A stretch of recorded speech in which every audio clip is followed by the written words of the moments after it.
Hello student, good evening. मैं doctor Surendra Kumar.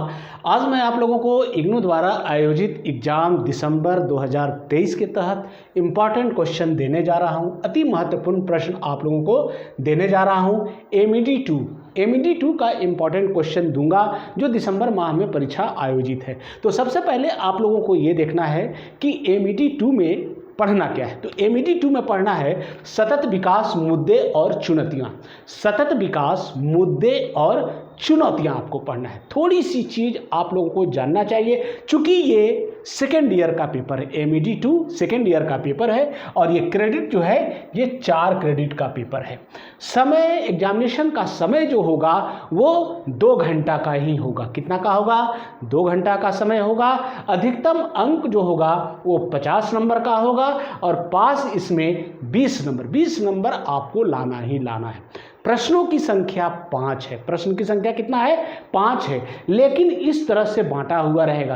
पहला प्रश्न जैसे रहेगा इसमें क और ख रहेगा, ए और बी रहेगा। ए में 5 मार्क्स का रहेगा, बी में 5 मार्क्स मतलब 10 नंबर। दूसरा क्वेश्चन जो रहेगा उसमें भी क और ख रहेगा, तीसरा में भी क और ख रहेगा। मतलब कहने का मतलब ये हो गया कि 5-5 नंबर रहेगा और आपको ये 10 नंबर का हो गया। पहला प्रश्न 10 नंबर का, लेकिन क और ख दोनों को 5-5 नंबर का क्वेश्चन लिखना होगा। वर्ड लिमिटेशन है। वर्ड लिमिटेशन आपको 250 वर्ड है। 250 वर्ड में आपको प्रत्येक प्रश्न का उत्तर देना है। तो चलिए अब हम लोग देखते हैं कि एमईडी 2 में कौन कौन से क्वेश्चन बनते हैं जिसको पढ़ लिया जाए तो परीक्षा में उससे प्रश्न जरूर आवे।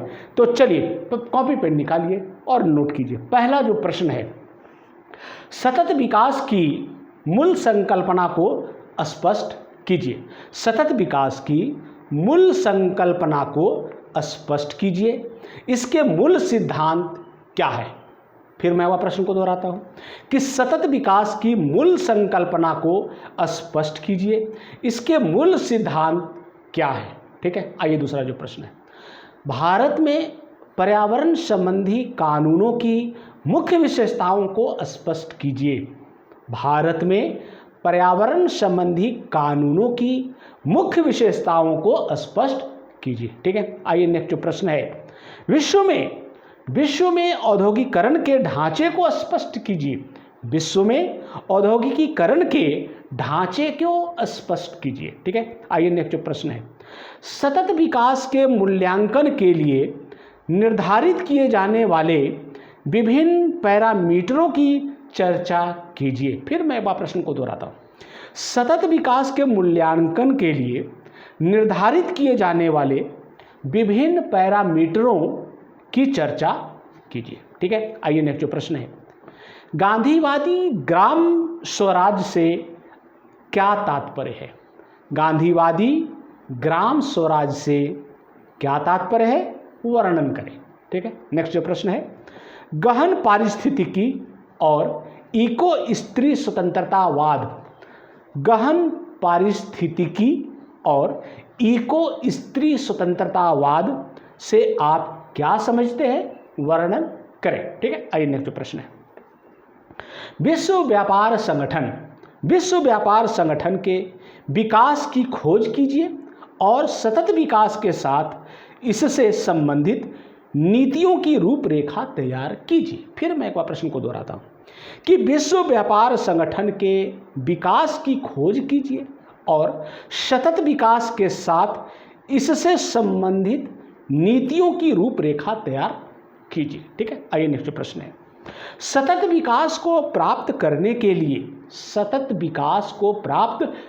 के लिए दक्षिण एशियाई क्षेत्र में संस्थागत क्रियाविधियों को स्पष्ट कीजिए। फिर मैं प्रश्न को दोहराता हूं कि सतत विकास को प्राप्त करने के लिए दक्षिण एशियाई क्षेत्र में संस्थागत क्रियाविधियों को स्पष्ट कीजिए। ठीक है, नेक्स्ट प्रश्न है, पर्यावरण से संबंधित विभिन्न वैश्विक मुद्दों पर चर्चा कीजिए।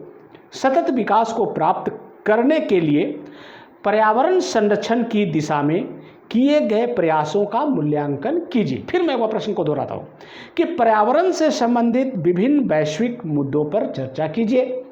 सतत विकास को प्राप्त करने के लिए पर्यावरणीय संरक्षण की दिशा में किए गए प्रयासों का मूल्यांकन कीजिए। ठीक है, आइए नेक्स्ट प्रश्न है।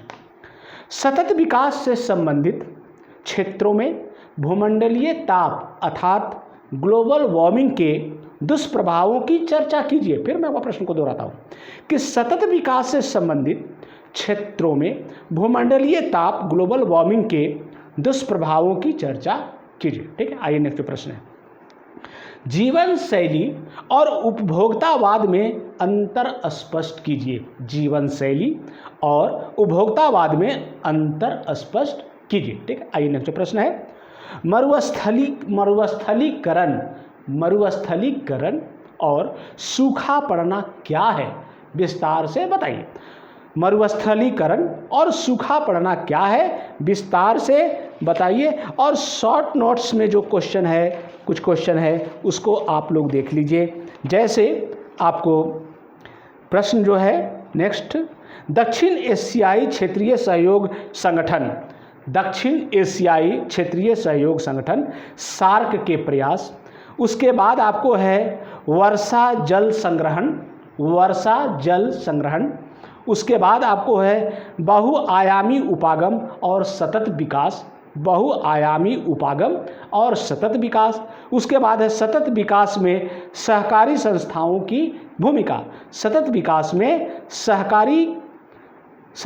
की भूमिका। एंड लास्ट जो है जलवायु परिवर्तन पर उत्तर दक्षिण विभाजन। ये मैंने 15-16 प्रश्न आप लोग को दिया है और मुझे आशा ही नहीं पूर्ण विश्वास है कि इससे परीक्षा में प्रश्न जरूर आएंगे। एक चीज़ मैं बता दूं कि मेरे YouTube चैनल पर इसका सारा उत्तर उपलब्ध है। आप वहां जाइए और उत्तर को देखिए और उसका लाभ उठाइए। थैंक यू, धन्यवाद।